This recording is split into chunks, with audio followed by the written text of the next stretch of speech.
नमस्कार, स्वागत है आपका टीवी 100 पर। मैं हूं आपके साथ स्वाति सिंह और वक्त हो चला है हमारे खास प्रोग्राम का।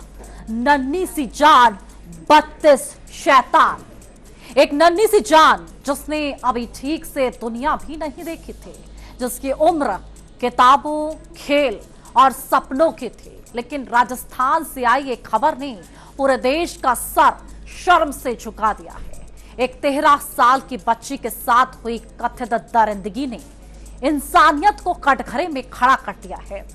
पुलिस जांच के मुताबिक बच्ची कई दिनों तक आरोपियों के कब्जे में रही।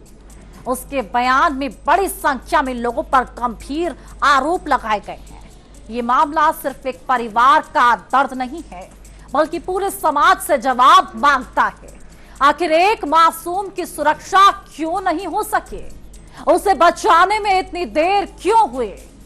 जिन लोगों पर इतने गंभीर आरोप लगे हैं, क्या उन्हें कानून सबसे बड़ी सजा तक पहुंचा पाएगा? पुलिस ने कई आरोपियों को गिरफ्तार किया है। जांच लगातार आगे बढ़ रही है और बाकी संदिग्धों के तलाश भी जारी है।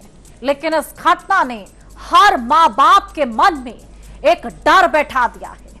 सवाल सिर्फ इतना नहीं है कि दोषियों को कब सजा मिलेगी, सवाल यह भी है कि क्या हमारी बेटियां सचमुच सुरक्षित हैं?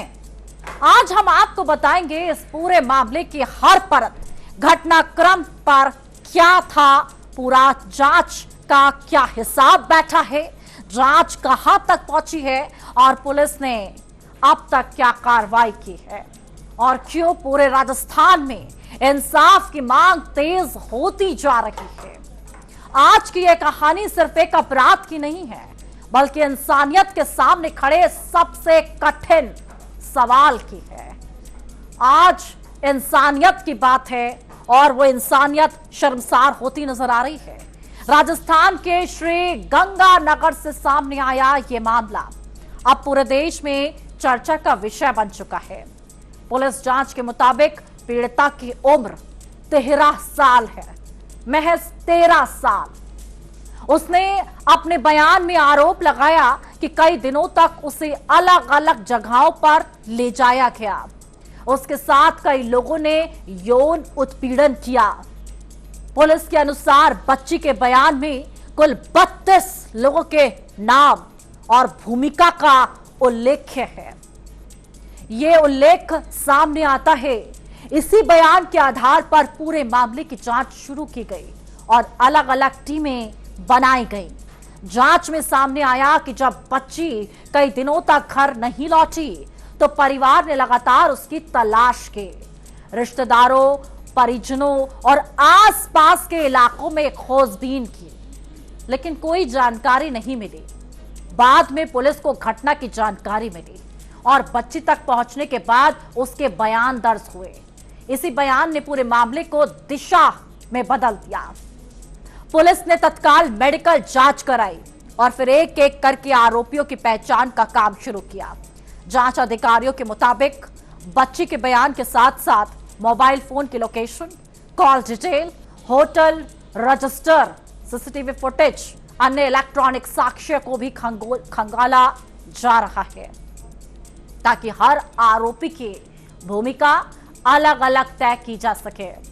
पुलिस का कहना है कि केवल बयान के आधार पर नहीं, बल्कि हर गिरफ्तारी को उपलब्ध साक्ष्यों से भी जोड़ा जा रहा है, जिससे अदालत में मजबूत चार्जशीट दाखिल की जा सके। इस मामले में अब तक कई आरोपियों को गिरफ्तार किया जा चुका है। पुलिस का कहना है कि जांच अभी जारी है। जिन लोगों की भूमिका जांच के दौरान सामने आएगी, उसके खिलाफ भी कानून के अनुसार कार्रवाई की जाएगी। अधिकारियों का दावा है कि किसी भी आरोपी को सिर्फ इसलिए नहीं छोड़ा जाएगा कि उसका नाम बाद में सामने आया है।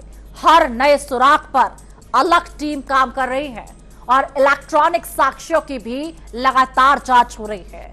इस पूरे मामले ने एक बार फिर बच्चों की सुरक्षा, सोशल मीडिया के खतरे, मानव तस्करी और संगठित अपराध जैसे गंभीर मुद्दों पर सवाल खड़े कर दिए हैं।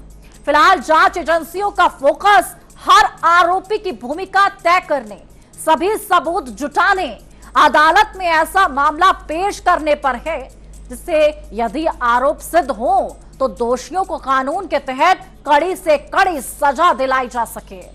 पुलिस का कहना है कि जांच अंतिम चरण की ओर बढ़ रही है, लेकिन अभी भी कई पहलुओं की पुष्टि की जा रही है।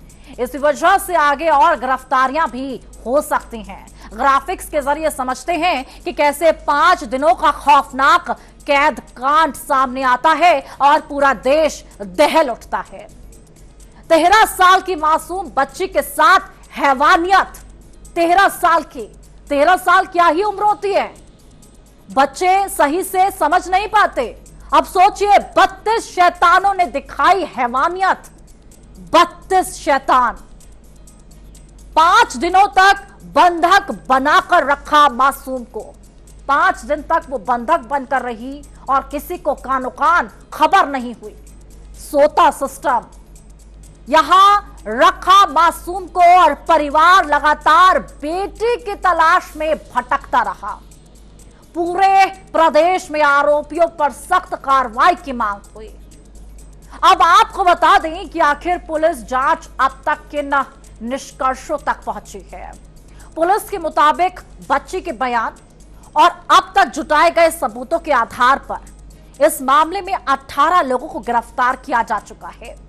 जांच अधिकारियों का कहना है कि मामला लगभग अंतिम चरण में है, लेकिन जांच अभी पूरी नहीं हुई है। पुलिस को उम्मीद है कि सीसीटीवी फुटेज, मोबाइल रिकॉर्ड और दूसरे इलेक्ट्रॉनिक साक्ष्यों की जांच पूरी होने के बाद कुछ और लोगों की भूमिका भी सामने आ सकती है। इसी वजह से आगे और गिरफ्तारियां होने की संभावना जताई गई है। पुलिस का कहना है कि बच्ची को कई दिनों तक अलग अलग जगहों पर रखा गया।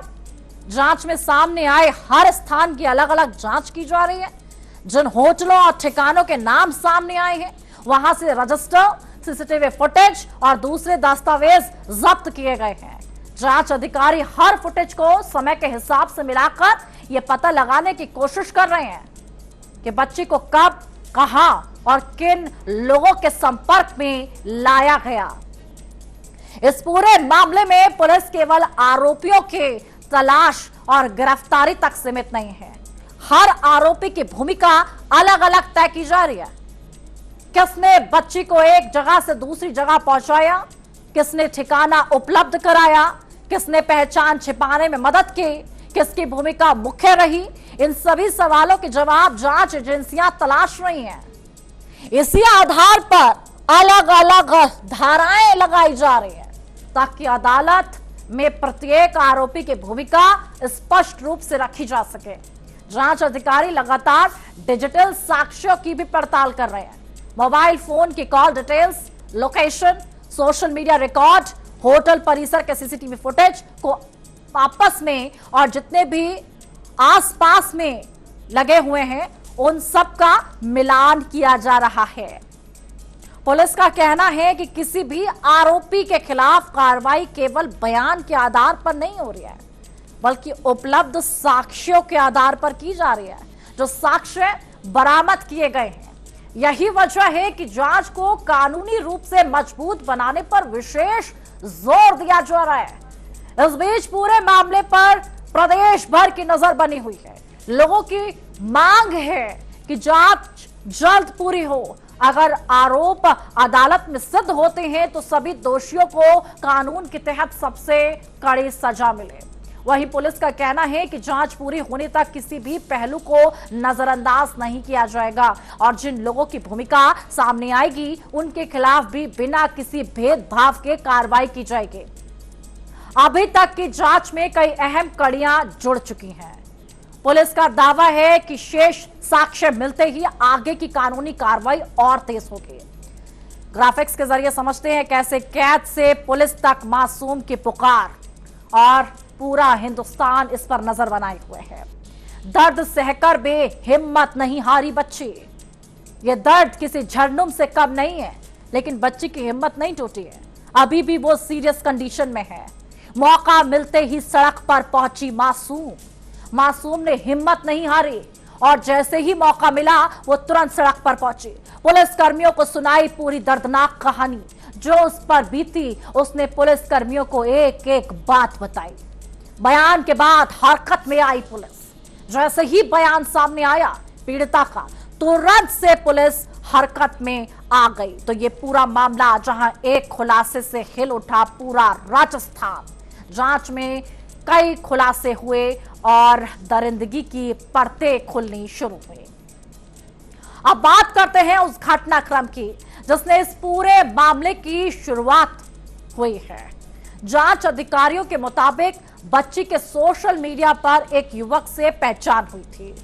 पुलिस का कहना है कि 18 जून को वह उसी युवक से मिलने के लिए श्री गंगानगर से करीब 100 किलोमीटर दूर विजयनगर पहुंचे। वहीं से जांच की पहली कड़ी की शुरुआत होती है। पुलिस के अनुसार इसी युवक पर बच्ची के साथ सबसे पहले यौन अपराध करने का आरोप है। उसके बाद वह विजयनगर से गिरफ्तार किया जाता है। जांच के मुताबिक विजयनगर से बच्ची रात के समय बस के जरिए वापस श्री गंगानगर पहुंची। बस स्टैंड से उसने घर जाने के लिए रिक्शा लिया। पुलिस का आरोप है कि इसके बाद घटनाक्रम ने बेहद गंभीर मोड़ लिया। जांच में सामने आए तथ्यों के आधार पर पुलिस ये पता लगाने में जुटी कि बच्ची किन किन जगहों पर गई, किन किन लोगों के संपर्क में आई और उसके साथ क्या क्या हुआ। इसी क्रम में कई ठिकानों और कई संदिग्धों की पहचान की गई। बच्ची के घर नहीं पहुंचने पर परिवार की चिंता लगातार बढ़ती चली गई। मां ने रिश्तेदारों, परिचितों और आसपास के इलाकों में तलाशी की, लेकिन बच्ची का कोई सुराग नहीं मिला। जब कई दिनों तक वह वापस नहीं लौटे, तब परिवार ने पुलिस से संपर्क किया। हालांकि पुलिस का कहना है कि परिवार के थाने पहुंचने से पहले ही उन्हें बच्ची से जुड़ी सूचना मिल चुकी थी और पुलिस टीम उसे सुरक्षित अपने संरक्षण में ले चुकी थी। पुलिस के अनुसार बच्ची के मिलने के बाद महिला थाना पुलिस, चाइल्ड वेलफेयर कमेटी और संबंधित अधिकारियों को बुलाया गया। बच्ची का मेडिकल कराया गया, उसका बयान दर्ज किया गया। उसके आरोपों के आधार पर मामला आगे बढ़ाया गया। पुलिस ने इस मामले में POCSO act, juvenile justice act और मानव तस्करी, देह व्यापार और अन्य संबंधित धाराओं के तहत एफआईआर दर्ज की। जांच की जिम्मेदारी वरिष्ठ अधिकारियों को सौंपी गई। पूरे मामले की निष्पक्ष और व्यापक जांच हो सके, इसके लिए सबसे अहम बात यह है कि पुलिस का कहना है कि बच्ची के बयान में बड़ी संख्या में लोगों की भूमिका का जिक्र किया गया है। इसी वजह से जांच को कई हिस्सों में बांटा गया। एक टीम डिजिटल साक्ष्य जुटा रही है, दूसरी टीम घटना स्थलों की जांच कर रही है, तीसरी टीम आरोपियों की भूमिका की पुष्टि कर रही है। अधिकारियों का कहना है कि जब तक हर तथ्य की पुष्टि नहीं हो जाती तब तक जांच जारी रहेगी और जिस किसी की भी संलिप्तता सामने आएगी उसके खिलाफ कानून के मुताबिक कार्रवाई की जाएगी। अभी जांच का फोकस हर कड़ी को जोड़कर अदालत में मजबूत चार्जशीट पेश करने पर है ताकि उपलब्ध साक्ष्यों के आधार पर न्यायिक प्रक्रिया आगे बढ़ सके। ग्राफिक्स के जरिए समझते हैं कि किस तरीके से ये जांच बढ़ी और शिकंजा सख्त हुआ। मासूम बच्ची के बयान से खुली पूरी साजिश। जैसे ही मासूम बच्ची ने बयान दिया, साजिश का पर्दाफाश हो गया। पुलिस ने शुरू की तबातोड़ गिरफ्तारियां। जैसे ही बयान सामने आया, गिरफ्तारियां शुरू हो गई। अब तक 18 आरोपी पुलिस गिरफ्त में हैं। 32 में से 18 को गिरफ्तार किया जा चुका है। सीसीटीवी फुटेज से जुड़ रही है जांच की कड़ियां। अब सीसीटीवी फुटेज भी खंगाले जा रहे हैं और जांच की कड़ियों को जोड़ा जा रहा है। कुछ और आरोपियों की तलाश लगातार जारी है और हर सबूत जोड़कर तैयार होगी एक मजबूत चार्जशीट। तो अब बात उस हिस्से की जिसने जांच को सबसे ज्यादा चौंकाया। पुलिस के मुताबिक विजयनगर से लौटने के बाद बच्ची श्री गंगानगर बस स्टैंड पहुंची थी। वहां से उसने घर जाने के लिए रिक्शा लिया।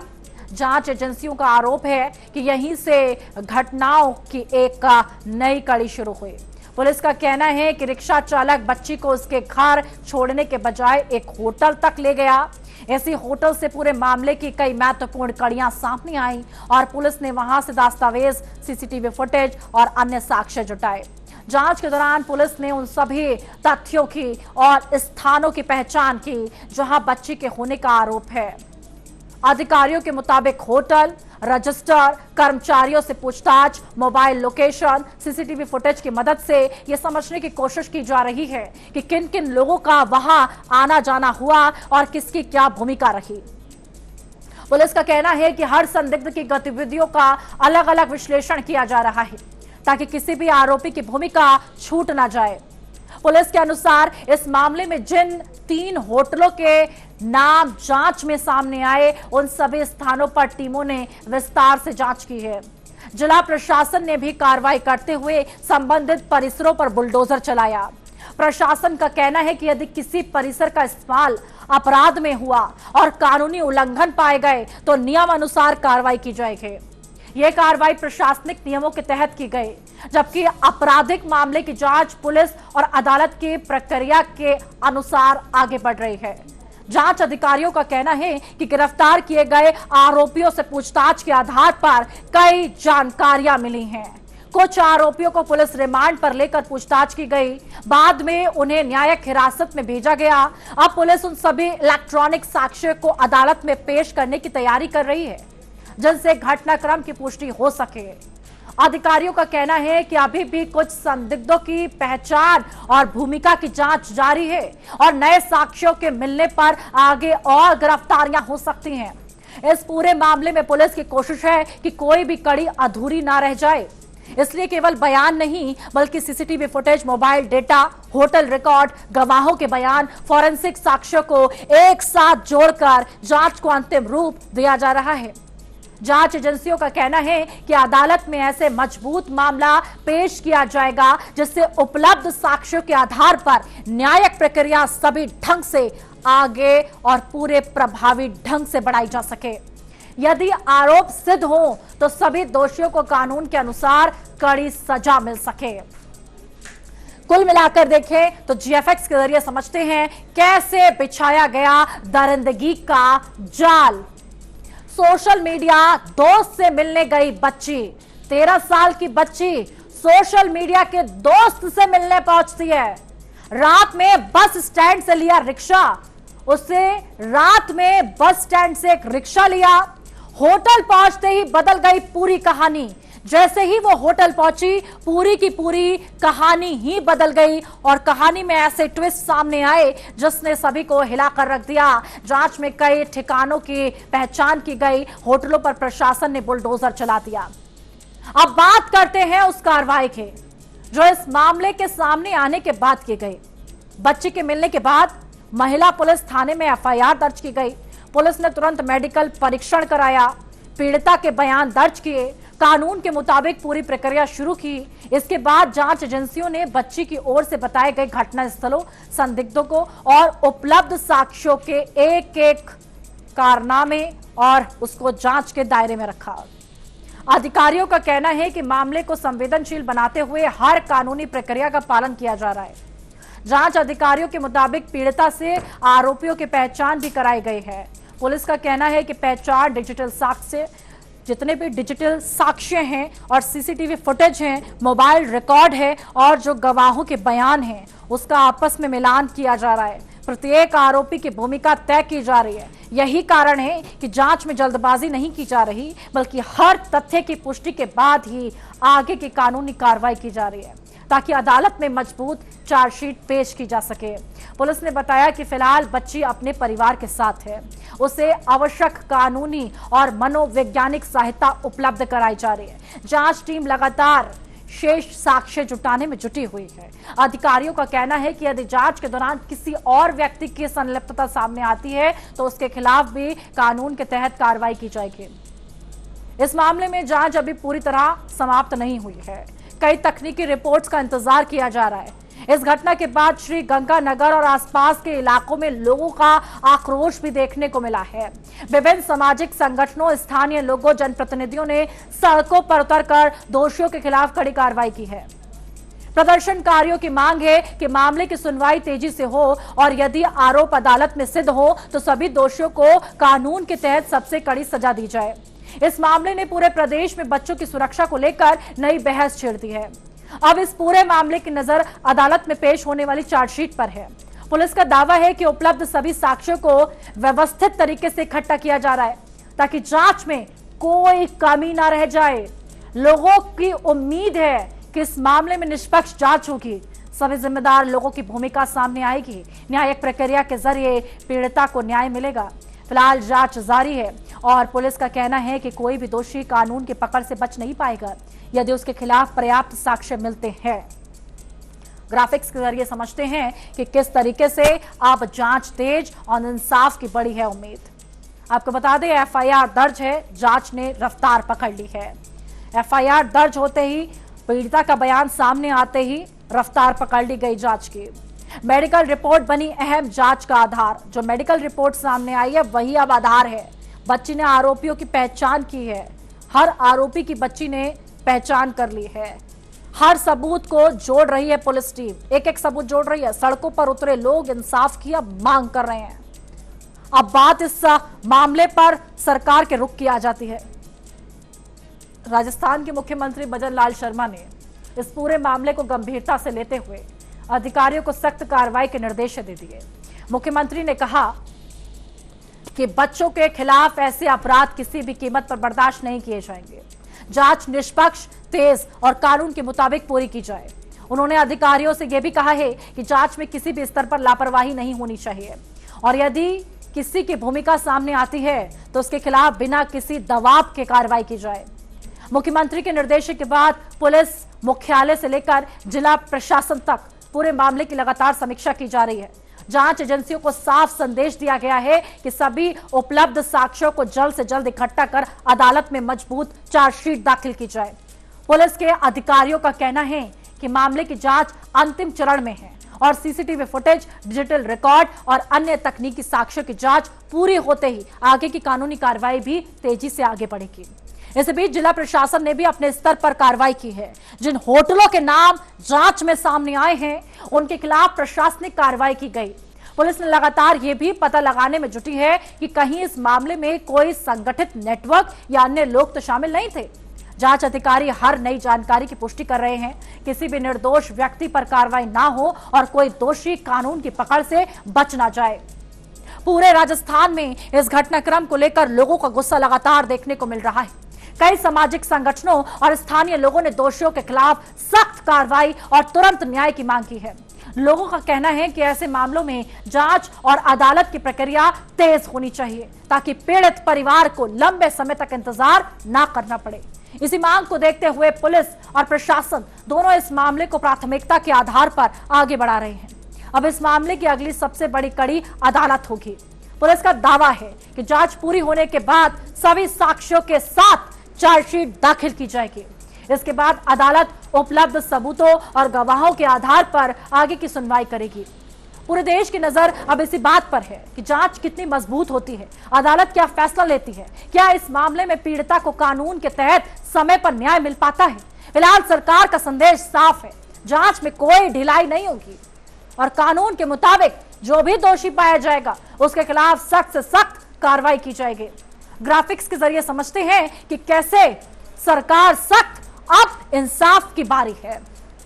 मुख्यमंत्री ने सख्त कार्रवाई के निर्देश दिए हैं। राजस्थान के मुख्यमंत्री सख्ती के तौर पर अब सामने आ गए हैं। हर आरोपी पर कड़ी नजर रखी गई है। जांच पूरी करने के आदेश जारी हुए हैं। पीड़िता को हर संभव मदद का भरोसा भी दिया गया है।